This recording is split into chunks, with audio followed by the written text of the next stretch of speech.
Kolkata Eden கார்டன்ஸில் பொறி பறக்கிற மாதிரியான ஒரு பவுலிங் பர்ஃபார்மன்ஸ் இந்தியா கிட்டங்கிறத தாண்டி ஜஸ்பிரீத் பும்ரா கிட்ட இருந்து வந்துச்சு. அவர் எதனால் இன்றைக்கி ஒரு 5 விக்கெட் எடுத்தார், அவர் எதனால் சக்ஸஸ்ஃபுல்லாக இருக்கார் அப்படிங்கிறதுக்கு இன்னைக்கு அவர் போட்ட அந்த பவுலிங் அந்த பர்ஃபார்மன்ஸ் அதை நம்ம சொல்லலாம். இப்போது இந்தியா வந்து பார்த்திங்க அப்படின்னா கொஞ்சம் பொறுமையாக ஆடிக்கிட்டு இருக்கிறாங்க. அதுக்கப்புறம் சாய் சுதர்ஷன் இன்றைக்கி வந்து 11th கிடையாது, வாஷிங்டன் சுந்தர் அட் நம்பர் 3க்கு வந்திருக்கிறாரு. ஸோ இப்படின்னு வந்து பார்த்திங்க அப்படின்னா திரும்பவும் இந்தியன் டீமோட பேட்டிங்கில் ஒரு குழப்பம் ஏற்பட்டு இருக்குது. ஸோ அதை பற்றியும் இந்த டெஸ்ட் மேட்ச் எதை நோக்கி போயிட்டு இருக்குது அப்படிங்கிறத பற்றியும் பேசவும் போகிறோம். மறக்காமல் சேனலுக்கு புதுசாக வீடியோ பார்க்க வந்திருக்கீங்கன்னா சப்ஸ்கிரைப் பண்ணுங்கள். மட்டும் இல்லாமல் கிரிக்கானந்தா வீலாக் ஒவ்வொரு நாளும் வந்துக்கிட்டு இருக்குது. கல்கட்டாவில் நான் இருக்கேன். ஸோ வீலாக் பாருங்கள். அப்புறம் வீலாக் பிடிச்சிருக்கு, என்னோடய ரிவ்யூ பிடிச்சிருக்கு, ப்ரிவ்யூலாம் பிடிச்சிருக்கு, வீடியோஸ் பிடிச்சிருக்குன்னா சூப்பர் தேங்க்ஸ் பண்ணுமா, உங்களால் முடிஞ்ச உதவியை செய்யுங்க. இப்போ நம்ம ரிவ்யூக்குள்ளே போகலாம். ஓவருக்கு 6 பால் தான், ஆனால் நோ பால் போட்டால் 7 பால். ஐபிஎல் பப்பியா? ஜெனில் லேடிஸ் அண்ட் ஜென்டில்மேன், இந்த ஐசிசி வேர்ல்ட் டெஸ்ட் சாம்பியன்ஷிப் 2027 பராசக்தியில் South Africa tour of India 2025 Kolkata Eden கார்டன்ஸில் நடந்துக்கிட்டு இருக்கக்கூடிய India versus South Africa first test மேட்சோட day 1 analysis and review and day 2 pre analysis பார்க்க வந்திருக்கிறீங்க. இன்றைக்கி நான் ஆரம்பத்தில் சொன்ன மாதிரி பும்ராவோட அந்த பவுலிங்கில் இருந்த அந்த பொறி அனல் கக்கனாருங்க இன்றைக்கி ஒரு பக்கம். அதாவது சிராஜ் 2 விக்கெட் எடுத்தார், ஆனால் பும்ரா 5 விக்கெட் எடுத்தார். ஏன் சிராஜால் 2 விக்கெட்டு, ஏன் பும்ராவில் 5 விக்கெட்டு, ஏன் சிராஜை விட பும்ரா எப்பயுமே மேலே இருக்கார், அதிக ஓவர் சிராஜ் பவுலிங் பண்ணாலும், இதெல்லாமே நம்ம பின்னாடி பார்ப்போம். அதுக்கு முன்னாடி வந்து பார்த்திங்க அப்படின்னா இன்றைய நாள் பொறுத்த வரைக்கும் வழக்கம் போல் டாஸை சுப்மன் கில் தோத்தார். அதுக்கு அவர் சொன்னது என்னென்னா, நான் டாஸ் ஜெயிக்கவே மாட்டேன் போல், கடைசியாக WTC ஃபைனலே ஜெயிச்சிருவோம் போல் அப்படிங்கிற மாதிரி அவர் அதை சொல்ல. அப்புறம் 11th எடுத்துக்கிட்டிங்கன்னா சவுத் ஆஃப்ரிக்காலையும் எனக்கு நிறைய ஷாக்ஸ் இருந்துச்சு. சில எனக்கு எதிர்பார்த்த மாதிரியான 11th தான் சில இடங்களில் கிடச்சிது. என்னென்னா வேல்மெண்டர் உள்ளே வருவார், டிவால் பிரவிஸ் வெளியில் போவார்னு எதிர்பார்த்தேன். அதே போல் ஏன்னா லார்ட்ஸில் ஒரு வேர்ல்டு டெஸ்ட் சாம்பியன்ஷிப் ஃபைனலில் அவர் நம்பர் 3 வந்தார். அதே போல் நீங்கள் நம்பர் 3க்கு வந்தார். அதுக்கப்புறம் கீழே வந்து பார்த்திங்க அப்படின்னா ரபடா இல்லை, பிரேக் விட்டுருக்காங்களான்னு தெரியலை, ரபடா இல்லை. அதுக்கப்புறம் கார்வின் பர்ஷை வச்சு அவங்க வந்து ஆடினாங்க. சீனரன் முத்துசாமியும் இல்லை. ஸோ இப்படின்னு வந்து பார்த்திங்க அப்படின்னா அவங்கள இந்த சீனரன் முத்துசாமியோ ககிசோ ரபடாவோ இல்லாதது எனக்கு பெரிய ஒரு ஷாக்காக இருந்தது. பட் கீழே சீனரன் முத்துசாமியை கொண்டு வந்தால் மேலே அவங்களால வெயில் மலரை கொண்டு வர முடியாதுங்கிற ஒரு குழப்பத்தில் மாட்டிப்பாங்கிறதுனால ஸோ 11th இப்படி ஒரு மாற்றத்தை அவங்க செஞ்சாங்க. பட் என்னோட ஃபீல் என்னென்னா, கார்பின் போஷுக்கு பதிலாக ககிசோ ரபடாவே நான் ஆட வச்சுருந்துருப்பேன்ல. ஏன்னா கண்டிஷன் அப்படி இருக்குது, விக்கெட்டும் அப்படி இருக்குதுங்கும் போது சீம் ஆகுது அப்படிங்கும்போது ரபடா இருந்திருந்தால் இன்னும் கொஞ்சம் ஹெல்ப்ஃபுல்லாக இருந்திருக்கும். ஏன்னா இன்றைக்கி அந்தளவுக்கு போட்டாங்க. அதை தான் நம்ம பின்னாடியும் பேச போகிறோம். இன்றைக்கி அவங்க 11th சில தப்பு பண்ணியிருக்காங்கிறத பற்றியும் பேச போகிறோம். ஃபஸ்ட்டு நம்ம சாய் சுதர்ஷனோட கேஸுக்குள்ளே வந்துடுவோமா. அதாவது இந்த Kolkata Eden garden test match ஆரம்பிக்கிறதுக்கு முன்னாடியே சொல்லிட்டாங்க, இந்த மாதிரி த்ரூ ஜுரேலும் பண்ட்டும் ஒன்றா ஆடுறதுக்கு பாசிபிலிட்டிஸ் இருக்குது அப்படின்னு சொல்லிட்டு. பட் நம்ம அகமதாபாத் டெஸ்ட் மேட்ச்சில் த்ரூ ஜுரேல் வந்து 100 அடிக்கும் போதே நம்ம சொல்லியிருப்போம். என்னன்னா சாய் சுதர்ஷனா த்ரூ ஜுரேலான்னு பார்க்கும்போது பண்ட்டு ரிட்டனுக்கு அப்புறம் த்ரூ ஜுரேலோடவே போவாங்க. ஏன்னா அவர் ஒரு மாதிரி நிதானமாக ஆடுறாரு, சென்சிபிளாகவும் ஆடுறாரு, அவர்கிட்ட 100s நிறையா வந்துக்கிட்டு இருக்கு, கிடைக்கிற இடத்துலாம் அவர் வந்து ஸ்கோர் பண்ணிகிட்டு இருக்காரு அப்படின்னு நம்ம சொல்லியிருந்தோம். இப்போ கூட லிஸ்டிஏ மேட்ச்சில் அவரோட 100 நீங்கள் பார்த்துருந்துருப்பீங்க. அப்படிங்கும்போது ஸோ சாய் சுதர்ஷனை வெளில வச்சுருக்கிறாங்க, த்ரூ ஜுரேல் உள்ளே வந்திருக்கிறாரு. பட் இது ஹார்ஷா அப்படின்னு கேட்டிங்க அப்படின்னா கண்டிப்பாக எப்படி சொல்கிறது, 11 பேர் தான் ஆடவும் முடியும் அப்படிங்கிறது ஒன்று இருக்குது. பட் கீழே கை வைக்காமல் இப்போ மேலே கை வச்சுருக்கிறாங்க. வாஷிங்டன் சுந்தரை வந்து இப்போ நம்பர் 3க்கு அனுப்பியிருக்கிறாங்க. அப்படிங்கும்போது இப்போ வாஷிங்டன் சுந்தர் இந்தியாவோட ரெகுலர் நம்பர் 3யா டெஸ்ட் கிரிக்கெட்டில் அப்படிங்கிற ஒரு குழப்பம் இருக்குது. பட் ஒரு ஸ்பெஷலிஸ்ட் பேட்டராக ஒருத்தவர் அங்கேயா, இல்லைனா வந்து பார்த்திங்க அப்படின்னா ஒரு ஆல்ரவுண்டர் வாஷிங்டன் சுந்தரா அப்படிங்கிறது ஒரு கேள்வி இருக்குது. பட் யோசிச்சு பார்த்தீங்கன்னா வாஷிங்டன் சுந்தர் தமிழ்நாட்டுக்காக ஆடும் பொழுது அவர் மேலே ஆடி இருக்கிறாரு. அவர் T20லையும் சரி தான், ரஞ்சி ட்ரோஃபிலையும் சரி தான் வந்து பார்த்தீங்கன்னா மேலே அவர் ஆடி இருக்காரு. கீழே ஆடும்போது அவரால் நல்லா பேட்டிங்கும் பண்ண முடிஞ்சிருக்கு அப்படிங்கிறதுனால ஸோ வாஷிங்டன் சுந்தரை வந்து மேலே அனுப்பியிருக்காங்க. பட் திரும்பவும் நீங்கள் சாய் சுதர்ஷனோட கால் பற்றி பேசலையே இருக்கானதான்னு கேட்டிங்கன்னா என்ன பண்ணுறது, 11 பேர் தான் ஆட வைக்க முடியும், வருத்தம் தான் இருக்குது செய்யுது. பட் ஆனால் சாய் சுதர்ஷனை தாண்டி த்ரூ ஜுரேல் நல்லா பர்ஃபார்மன்ஸ் பண்ணியிருக்காரு. கிட்டத்தட்ட இவருக்கு கூட சான்ஸ் இவருக்கு கிடச்சிருக்குது. பட் அதில் த்ரூ ஜுரேல் நல்லாவும் பண்ணியிருக்காரு. அப்புறம் இன்னொன்று வந்து பார்த்திங்க அப்படின்னா சாய் சுதர்ஷனுக்கு முன்னாடியே த்ரூ ஜுரேல் டெபியூ ஆகியிருக்காரு. அப்படிங்கும்போது அவர் கிடைக்கும் போதெல்லாம் நல்லா பண்ணியிருக்காரு. அப்படிங்கும்போது நியாயப்படி த்ரூ ஜுரேலுக்கு தான் போகணும். பட் பேட்டிங் பொசிஷன்லாம் பார்க்கும்போது சாய் சுதர்ஷன் தான் ஆடணும், கீழே வாஷிங்டன் சுந்தரா இல்லை த்ரூ ஜுரேலாக போகணும். பட் சில காம்ப்ரமைசஸ் இங்கே நடந்துருக்குது. உங்களுக்கு வாஷியும் வேணும், த்ரூ ஜுரேலும் வேணும், சாய் சுதர்ஷனும் வேணுங்கும்போது யாராவது 2 தான். அப்படிங்கும்போது சரி இவங்களில் யார் அப்படின்னு பார்க்கும்போது வாஷிங்டன் சுந்தர் வந்தால் கொஞ்சம் பவுலிங்கும் கிடைக்கும், லெஃப்ட் ஹேண்டரும் வேறு. ஸோ எனக்கு சாய் சுதர்ஷனை செய்கிறதையும் இவர்கிட்டேருந்து வந்துச்சுன்னா நான் எடுத்த முடிவு சரி அப்படின்னு சொல்லி இப்போ ஒரு ரிஸ்க்கான ஒரு முடிவுக்குள்ளே போயிருக்காங்க. பட் ஆனால் யோசிச்சு பாருங்கள், வாஷிங்டன் சுந்தர் கிடைக்கும் போது அவரும் ஒரு 100 அடிக்கிறாரு, ஒரு ஓவர்ஸில் அடிக்கிறாரு, பவுலிங்கும் நல்லா போடுறாரு. அப்படிங்கும்போது வாஷி ஏன் கொண்டு வரக்கூடாது? ஸோ இப்போது இப்படி ஒரு கேள்வி வரலாம், ஒரு பியூர் பேட்டராக இருந்தால் சான்ஸ் கிடைக்காதா, கொஞ்சம் வேறு ஏதாவது எக்ஸ்ட்ரா ஸ்கில் வேணுமா அப்படின்னு கேட்டிங்கன்னா நம்ம கையில் எதுவுமே இல்லை. பட் ஆனால் ஒன்று தெரியுது, கிரிக்கெட் பார்த்துட்டு இருக்கிற நீங்கள் எக்ஸ்ட்ராவாக ஒன்று பண்ணி வச்சுக்கோங்க. பேட்டிங் மட்டும்தான் பவுலிங் மட்டும்தான் இல்லாமல் பவுலிங் போகிறீங்களா கொஞ்சம் பேட்டிங்கும் பண்ணுங்கள், பேட்டிங் பண்ணிங்களா கொஞ்சம் பவுலிங் போடுங்க அப்படின்னு தான் நான் சொல்லுவேன். இன்னொன்று துருவ் ஒரு விக்கெட் கீப்பராக இருக்காருங்கிறதுனால அது அவருக்கு அடிஷ்னல் ஒரு அட்வான்டேஜாகவும் நான் பார்க்குறேன். பட் சாய் சுதர்ஷன் வந்து இன்றைக்கி 11th கிடையாது, ஆனால் லஞ்ச் பிரேக்கில் வந்து அவர் ப்ராக்டிஸ் பண்ணிக்கிட்டு இருந்தார் ஃபுல் எக்யூப்மெண்ட்டோட. நீங்கள் கிரிக்கானந்தாஸ் வீலாகில் நீங்கள் பாருங்கன்னா உங்களுக்கு தெரியும் என்னென்ன பண்ணிட்டு இருந்தார் சாய் சுதர்ஷன், எப்படி ப்ராக்டிஸ் பண்ணிட்டு இருந்தாருன்னு சொல்லிட்டு. சரி, இது சாய் சுதர்ஷன் விஷயத்தை பொறுத்த வரைக்கும். இப்போ இன்றைக்கி மேட்ச்சுக்கு ரிவ்யூக்குள்ளே போகும்போது சவுத் ஆஃப்ரிக்கா 159க்கு ஆல் அவுட் ஆகிட்டாங்க. நம்ம பிச்சை பற்றி நம்ம பேசியிருப்போம். என்னென்னா அதாவது கல்கட்டா அப்படின்னாலே கொஞ்சம் சீம் ஆகும், அப்புறம் வெதர் கண்டிஷன் இதெல்லாம் பேசும்போது கொஞ்சம் ஃபார்முலருக்கு அசிஸ்ட் பண்ணணும் அப்படின்னு நம்ம பேசியிருப்போம். பட் சிராஜை இனிஷியலாக செம்மையாக அடித்தாங்க. பட் பும்ராவுக்கு வந்துட்டு விக்கெட் விழுந்துக்கிட்டு இருந்தது. பட் இனிஷியலாக பும்ராவை அடிக்கலை, ஆனால் சிராஜ் அடித்தாங்க. அதுக்கப்புறம் பும்ராவுக்கு விக்கெட் விழுந்தது, அதுக்கப்புறம் சிராஜுக்கு விக்கெட் விழுந்தது. பட் இன்னொரு பக்கம் வந்து பார்த்திங்கன்னா சவுத் ஆஃப்ரிக்கா டாஸை வின் பண்ணி யூஸ்வலாக வந்து கண்டிப்பாக சப்கான்டினென்ட்க்கோ இல்லை எந்த ஒரு டீமாக இருந்தாலும் டெஸ்ட் கிரிக்கெட்னு இங்கே வரும்பொழுது டாஸை வின் பண்ணி கண்டிப்பாக பேட்டிங் தான் எடுப்பாங்க. ஏன்னா நம்ம வந்து 4th இன்னிங்ஸில் சேஸ் பண்ண வேண்டிய கஷ்டத்துக்குலாம் நம்ம போக வேணாம், டாஸை வின் பண்ணு ஜெயிச்சிடலாம், அடுத்தது ஃபஸ்ட் பேட்டிங் பண்ணு ஜெயிச்சிடலாம் அப்படின்னு தானே ஒரு பிளானுக்குள்ளே போவாங்க. தெம்பாபவுமா அந்த முடிவுகளை தான் போனார்னு நினைக்கிறேன். பட் ஆனால் இது நல்ல முடிவு தான். இன்கேஸ் இந்தியா ஒருவேளை பேட் பண்ணியிருந்தாலும் இப்போது நீங்கள் சவுத் ஆஃப்ரிக்காவோட பவுலிங் நீங்கள் பார்த்துட்டு இருப்பீங்கன்னு நினைக்கிறேன். அவங்க எப்படி பண்ணுறாங்கன்னா பும்ரா போட்ட மாதிரி ஒரு கன்சிஸ்டண்ட்டாக தான் போட்டுக்கிட்டு இருக்காங்க, ஒரு லைனை வச்சுக்கிட்டு தான் இருந்துக்கிட்டு இருக்காங்க. இந்தியன்ஸ் ஒருவேளை அட்டாக் பண்ணலையா அப்படிங்கிற கேள்வி நீங்கள் இருக்கலாம். இங்கே டாஸை வின் பண்ணி ஃபஸ்ட் பேட்டிங் பண்ணுறது எந்த ஒரு டீமாக இருந்தாலும் இனிஷியலாக கொஞ்சம் ஒரு மாதிரி பொறுமை காக்கணும். இன்றைக்கி நீங்கள் பார்த்தீங்கன்னா சவுத் ஆஃப்ரிக்கன்ஸுக்கு எல்லாருக்குமே வந்து ஒரு ஸ்டார்ட் கிடச்சிச்சு. அந்த ஸ்டார்ட் கிடைச்சதை தாண்டி அடுத்தது இந்தியன்ஸுகளோட அந்த பவுலிங் ரொட்டேஷன், இந்தியன்ஸுகளோட அந்த ஒரு கன்னிங் பவுலிங் அப்படின்னு நான் சொல்லுவேன். ஸோ இங்கே தான் வந்து நான் திரும்பவும் பும்ரா சிராஜில் நான் பிரிப்பேன். ஏன்னா ஏன் சிராஜ் இனிஷியலாக அடி வாங்குறாரு, சிராஜ் நிறையக்கு மேலே போட்டுகிட்டே இருந்தார். ஸோ மேலே போடும்போது அவரை நிறையக்கு ட்ரைவ் அடிக்க முடியுது, அதாவது லெங்த்தை நிறையக்கு தவற விட்டுகிட்டே இருந்தார். ஒரு புவர் பவுலிங் டிஸ்பிளே.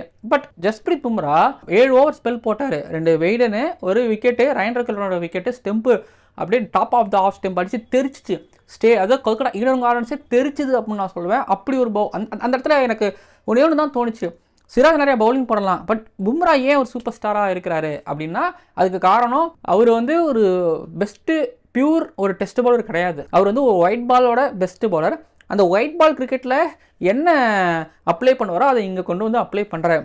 அதாவது T20 கிரிக்கெட்டில் வந்து நிறைய டால்ஸ், ஸோ அந்த லைனல் லென்த் இருக்குல்ல, லென்த்தை பிடிச்சி அடிக்கிறாங்க. பட் ஆனால் அதை மிக்ஸ்அப் பண்ணுவார். அதிலேயே வந்து பார்த்தீங்கன்னா சில பல ஆல்ட்ரேஷன்ஸ் பண்ணி இங்கே டெஸ்ட் கிரிக்கெட்டில் வந்து இந்த கன்சிஸ்டண்ட்டாக அந்த லைனல் லென்த்தில் வைக்கிறாரு. ஸோ யார்க்கர்ஸ் வராரு, இங்கேயும் வந்து பார்க்கலாம் மிக்ஸ் பண்ணி போடும்பொழுது அது அவருக்கு டெஸ்ட்லேயும் விக்கெட் எடுத்து கொடுக்குது. அதனால தான் வந்து பார்த்தீங்கன்னா ஆவரேஜ் ரொம்ப கம்மியாகவும் விக்கெட்ஸ் அதிகமாகவும் அவருக்கு கிடைக்குது. ஸோ அவர் டெஸ்ட்டையும் T20 கிரிக்கெட் மாதிரி தான் ஆடிக்கிட்டு இருக்காரு. அங்கே இருக்கிற டெக்னிக்கை அப்படியே இங்கே வந்து அப்ளை பண்ணுற விக்கெட் வருது. பட் இந்த இடத்துல தான் வந்து பார்த்தீங்கன்னா பும்ராவுக்கு பின்னாடி மற்ற பவுலர்ஸ் ரொம்ப தூரமாக இருக்காங்க. சிராஜும் வந்து பார்த்தீங்கன்னா பும்ரா மாதிரி கன்னிங்கெல்லாம் சிராஜ் கிடையாது. இல்லை செகண்ட் ஹாஃபில் வரும்போது வந்து பார்த்தீங்கன்னா ஏன் சிராஜுக்கு வந்து விக்கெட் விழுந்துன்னா அவருக்கு அந்த லெங்த்தை பிடிச்சாரு, லைனில் அந்த லெங்த்தை பிடிச்சி ஸ்டெம்பில் வச்சாரு. கெயில்வர்னியை வந்து பார்த்தீங்கன்னா பின்னாடி தள்ளி ஒரு LBW நீங்கள் பார்த்துருப்பீங்களா, இது அப்படியே வந்து பார்த்தீங்கன்னா பும்ராவோட பவுலிங், அதாவது கன்சிஸ்டன்சி. ஒரு நல்ல பவுலர்கிட்ட அந்த கன்னிங் அந்த கன்சிஸ்டன்சி அட்டாக்கிங் இருக்குல்ல, அதுதான் வந்து சிராஜ் கிட்ட இருந்தாலும் அந்த விக்கெட் அவருக்கு அந்த ஒரே ஓவரில் கெயில்வர்னே, அதுக்கப்புறம் வந்து மார்க் ஆண்டர்சனோட விக்கெட் விழுந்துச்சு. பட் இது கடையில் வந்து பார்த்தீங்க அப்படின்னா ஒன்று அடுத்தடுத்து விக்கெட் விழுந்துக்கிட்டு இருக்கு, அவங்களோட மைண்ட் செட் என்னன்னு தெரியுது, நான் பேட்டை எடுக்கவே மாட்டேன் அப்படிங்கிற ஒரு மாதிரி ஆடிக்கிட்டு இருக்கும்போது அந்த இடத்துல சுப்மன் கில்லோட கேப்டன்சியும் பாராட்டும். அந்த பவுலர்ஸை ரொட்டேட் பண்ணி அவர் பண்ணதுனால மீன்ஸ் அந்த இடத்துல வந்து எனக்கு எப்படி சொல்கிறது, இவங்களோட ஸ்பெல்லை நான் எடுத்துகிட்டு போகணும், பெருசாக எடுத்துகிட்டு போகணும் அப்படிலாம் இல்லாமல் அவர்கிட்ட ஒரு மாதிரி தெளிவான சிந்தனை, தெளிவான ஒரு கேப்டன்சி இருந்துச்சு. மேட்ச் பார்க்கும்போது ரொம்ப ஒரு மாதிரி எப்படி சொல்கிறது, என்ன பண்ணுவாங்க அப்படின்னு நம்ம எதிர்பார்க்கும் போதெல்லாமே ஒரு மாதிரி சில பல விஷயங்கள் கில்லுகிட்ட இருந்து பார்க்க பிடிச்சிச்சு. ஃபீல்ட் செட் சேஞ்செலாம் கிடையாது, பவுலிங் ரொட்டேஷனில் எனக்கு பிடிச்சிருந்துச்சு. இது போக வந்து பார்த்தீங்க அப்படின்னா பவுலிங் மாற்றும் போதெல்லாம் விக்கெட் விழுந்தது. ஒரு அக்ஷர் பட்டேல் வரும்போது பின்னாடி விக்கெட் விழுந்தது, குல்தீப் யாதவ் வரும்போது ட்ரிங்க்ஸ் பிரேக் அப்புறம் விக்கெட் விழுந்துன்னு நினைக்கிறேன், லஞ்சுக்கு அப்புறம் விக்கெட் விழுந்து, டீ பிரேக்கு அப்புறம் விக்கெட் விழுந்தது. ஸோ இப்போது பும்ரா வந்து ஒரு மாதிரி ஒரு 7 ஓவர் ஸ்பெல் போகிறாரு, மெய்டன் ஒரு விக்கெட்டுக்கு அப்புறம் வந்து பார்த்தீங்க அப்படின்னா இன்னொரு பக்கத்தில் ஒரு ஸ்பின்னர் வந்து விக்கெட் எடுக்கிறாரு. அப்படிங்கும்போது பும்ராவுக்கு வேலையும் அங்கே கொஞ்சம் கம்மியாகுது. ஸோ திரும்ப பும்ரா விக்கெட் எடுக்கிறாரு, திரும்ப ஸ்பின்னர் வந்து விக்கெட் எடுக்கிறாங்க. இப்படின்னு வந்து பார்த்தீங்க அப்படின்னா அங்கே வேலை அப்படிங்கிறது கம்மியாகுது. இன்றைக்கி ஜடேஜா விக்கெட்டே இல்லாமல் போகிறாரு அப்படின்னா இன்றைக்கி ஒரு மாதிரி டாக் டீமாக சேர்ந்து பவுலிங் போட்டிருக்காங்க. சிம்பிள் தாங்க, அந்த லைனர் லெங்த்தை வச்சுக்கிட்டே இருந்தாங்க. அதாவது ஒன்று தப்பாடிட்டானா எட்ஜு, இல்லை சரியாக ஆடலைன்னா top of the off stump இல்லை எல்பிடபிள்யூ. ஸோ இது தொடர்ந்து வந்து பார்த்திங்க அப்படின்னா பும்ரா பண்ணிக்கிட்டே இருந்தார். அண்ட் சில பால் லோ கெப்லாம் ஆகிடுச்சு. இதை சிராஜ் பண்ணார். அண்டு ஸ்பின்னரான அக்சர் பட்டேலும் குல்தீப் யாதவ் இதுதான் பண்ணாங்க. நிறையாக்கு பீட்டனுங்களும் பார்க்கவும் முடிஞ்சது. பட் இந்த 155 ஓவரில் முடிச்சிருக்கிறாங்க. இன்னொன்று சொல்லட்டுமா, கொஞ்சம் காலையிலே வந்து பார்த்தீங்கன்னா குளிர்னு சொல்லலை. குளிர்களுக்கு தாண்டி எனக்கு பெருசாக குளிர்லாம் இல்லை. பட் வெயில் நல்லா அடிச்சிச்சு. இந்த வெயில் அடிக்கும் போது சவுத் ஆஃப்ரிக்கன்ஸ்லாம் பேட் பண்ண முடியலங்கும் போது இந்தியன்ஸோட பவுலிங் குவாலிட்டி எவ்வளோ இருக்குது. இந்த கண்டிஷன் சீமார் கண்டிஷனில் செம்மையாக பவுலிங் போட்டிருக்காங்க. வெயிலில் இந்தியன் பவுலர்ஸ் நல்லா போட்டு விக்கெட் எடுத்து 159ங்கிறது ரொம்ப கம்மியான ஸ்கோர் தான். கிடைச்ச ஆப்பர்ச்சுனிட்டி சவுத் ஆஃப்ரிக்கன்ஸ் விட்டுட்டாங்க. அண்ட் விக்ட்ரியும் கொஞ்சம் பின்னாடியே போயிடுச்சு அப்படின்னு நான் நினைக்கிறேன் சவுத் ஆஃப்ரிக்காவை பொறுத்த வரைக்கும். சரி, இப்போ அடுத்ததான் இந்தியன் டீமோட பேட்டிங் அண்ட் சவுத் ஆஃப்ரிக்கன் டீமோட 11s அண்ட் அவங்களோட பிளேயிங் பற்றி நம்ம பேசும்போது எஸ்எஸ்வி ஜெய்ஸ்வால் ஸ்ட்ரைட் டிரைவ் 2 இடத்துலேருந்து ஒன்று அடித்தார். அடுத்தது வந்து பார்த்திங்க அப்படின்னா டெம்பா பவுமா வந்து ஸ்லிப்பில் இருக்கக்கூடிய ஃபீல்டர் வந்து அப்படியே கல்லி பக்கம் எடுத்துகிட்டு வந்தார்னு நினைக்கிறேன். ஒரு இன்சைட் எட்ஜ் ஆக்சுவலி அது செம்ம பிளான்டு. மார்க் ஐன்சன் கிட்ட இருந்து நல்ல பவுலிங் சேஞ்ச் அண்ட் டெம்பா பவுமிலேருந்து நல்ல கேப்டன்சி. ஆனால் ஒன்று, ஜெய்ஸ்வால் கேஎல் ராகுல் 2 பேருமே வந்து பார்த்திங்கன்னா பேட்டை எடுக்கவே இல்லை.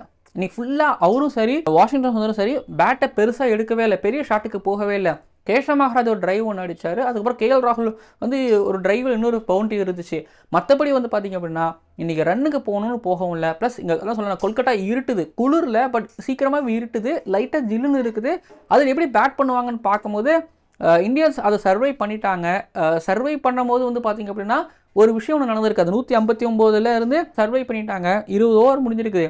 இன்றைக்கி 48வது ஓவர் போடும்போது மாச்சு பவுன்ஸ் இருந்துச்சு. இப்போ நாளைக்கு காலில் இந்தியன் பேட்டர்ஸ் நிறைய விஷயங்கள் பண்ண வேண்டியது இருக்குது. பட் ஆனால் வாஷிங்டன் சுந்தர் நம்பர் 3 பேட்டராக உள்ளே வரும்போது இன்றைக்கி நைட் வாட்ச்மேனான ஒரு டவுட் இருந்தது, நம்பர் 3 டவுட் இருந்தது. பட் ஆனால் அதெல்லாம் கிளியர் பண்ணுற மாதிரி நான் ஒரு பியூர் பேட்டர்ப்பா, நம்பர் 3க்கு நான்ப்பா அப்படிங்கிற மாதிரி இன்றைக்கி ஒரு பக்கம் ஆனார்.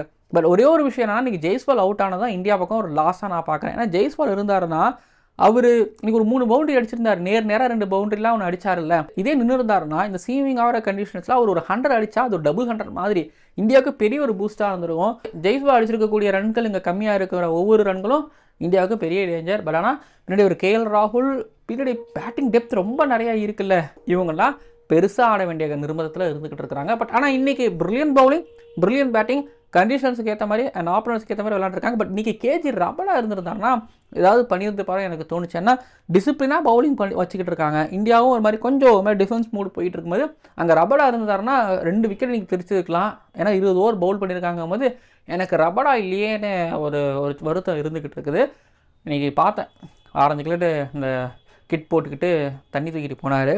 ஓகே, பட் இன்றைய நாள் பொறுத்த வரைக்கும் வந்து பார்த்திங்க அப்படின்னா சவுத் ஆஃப்ரிக்கா 11ஸ்லையும் சரி பேட்டிங்லேயும் சரி பின்தங்கி இருக்கிறாங்க. இன்றைய நாளில் இந்தியாவோட டே தான். நிறைய ஸ்டார்ட் கிடைச்சிச்சு. யாராவது ஒரு பேட்டர், ஒரு கெயில் வேர்னியே பெருசாக எடுத்துகிட்டு போக மாட்டாரா, டெம்பா பவுமா பெருசாக எடுத்துகிட்டு போக மாட்டாரா. டெம்பா பவுமாவுக்கு ஸ்டார்ட் கிடைக்கல, உடனே எடுத்து விட்டாங்க. பட் மேலே ரயன் கலருக்கு ஸ்டார்ட் கிடைச்சது, மார்க்ரமுக்கு ஸ்டார்ட் கிடைச்சது. யாராவது ஒரு ஸ்டார்ட் எடுத்து கொடுப்பாங்கன்னு பார்க்கும்போது ஸ்டார்ட் கிடைச்சிச்சு, ஆனால் பெருசாக எடுத்துகிட்டு போகல. அங்கேயே சவுத் ஆஃப்ரிக்கா தோத்துட்டாங்க இன்றைய நாளை பொறுத்த வரைக்கும். ஸோ இதுதான் இன்றைய தினத்தோட ஒரு ரிவ்யூ. பட் டே 2 பொறுத்த வரைக்கும் என்ன நடக்க போகுது, இந்த டெஸ்ட் மேட்ச் 3 நாளா 2 நாளா அப்படிங்கிற கேள்வி இருக்கா, பேசுவோம். ஸோ டே 2வோட ப்ரிவ்யூ, அதாவது நான் சொன்னேன் காலையில் அந்த பனி, அப்புறம் சாயங்காலம் அந்த பனி, அது இங்கே பெருசாக அஃபெக்ட் ஆகலை இது வரைக்கும். இன்றைக்கி அதாவது டே 1ல் அந்த குளிரும் இல்லை, ஆனால் வெயில் இருந்தது, நல்லா வெயில் அடிச்சிச்சு, சூரியன் அடிச்சிது. இந்த வெயில் வந்து டே 2வும் வந்தது அப்படின்னா இந்தியன்ஸுகளால் பேட்டிங் பண்ணுறதுக்கு அது ஒரு காரணமாக அதாவது இந்த வெயில் இருந்துச்சுன்னா இந்தியன்ஸுகளால் பேட் நல்லா பண்ண முடியும். பட் ஆனால் இந்த வெயில் இருந்தும் ப்ளஸ் நல்லா சீமாகிற ஒரு என்ன சொல்கிறது ஒரு ஈடன் கார்டன்ஸில் சவுத் ஆஃப்ரிக்கன் ஃபாஸ்ட் பவுலர்ஸ் நல்லா பவுல் பண்ணாங்கன்னா, இன்னொரு பக்கம் கேஎல் ராகுல் வந்து கேஷவ் மகாராஜிட்ட ஜஸ்ட் மிஸ்ஸில் தப்புனார். யோசிச்சு பார்த்தீங்கன்னா கேஷவ் மகாராஜ் இன்றைக்கி என்னமோ நான் எப்படியாவது கேஎல் ராகுல் விக்கெட் எடுத்துகிட்டு போயிடும்டாங்கிற மாதிரி ஃபீல்டர்ஸ் எல்லாம் சுற்றி வச்சு ரவுண்டு கட்டி பார்த்தாரு. ஆனால் கேஎல் ராகுல் தப்பிச்சார். கொஞ்சம் லேட்டும் பண்ணாங்க சவுத் ஆஃப்ரிக்கன்ஸ், அதை விடுங்க. ஆனால் நான் சொல்கிறேன்ல, வெறியோடு இருப்பாங்க, ரொம்ப வெறியோடு இருப்பாங்க. அவங்களுக்கு தெரியும் என்னென்னா நீங்கள் வந்து செஸ்ட் அவுட் சைட் ஆஃப் ஸ்டெம்பில் போட்டே இருங்க, அதாவது அவுட் சைட் ஆஃப் ஸ்டெம்பில் போட்டுருங்க, டாப் ஆஃப் த ஆஃப் ஸ்டெம்பில் அந்த லைனில் போட்டுட்டே இருங்க. நீங்கள் பெருசாக மேலே போடாதீங்க, பெருசாக புல்லுக்க போக விடாதீங்க, நேராக போட்டுகிட்டே இருங்கிறது அங்கே அவங்களோட காலாக இருக்கலாம். ஸோ இந்தியன்ஸ் அதிலிருந்து தாண்டி, அதாவது எப்படி ஃப்ளிக் ஆட போகிறாங்க, எப்படி ஸ்ட்ரைட் ட்ரைவ் ஆட போகிறாங்க, எப்படி கவர் ட்ரைவ் ஆட போகிறாங்க, எப்படி அவங்கள பவுலிங்கை டெஸ்ட்ராய்ட் பண்ண போகிறாங்க, கேஷவ் மகாராஜ் ஸ்வீப்போ, ஹார்மர் ஸ்வீப்போ, அதுவும் ஆஃப் ஸ்பின்னர் ஒருத்தவர், லெஃப்ட் ஆர்ம் ஸ்பின்னர் ஒருத்தவர், நிறைய லெஃப்ட் ஹேண்டர்ஸ் இருக்காங்க, ஹார்மர் ஆஃப் ஸ்பின்னர், அவ்வளோ ஈஸியாக இருக்க போகிறது இல்லைங்கிற மட்டும் நான் நினைக்கிறேன்.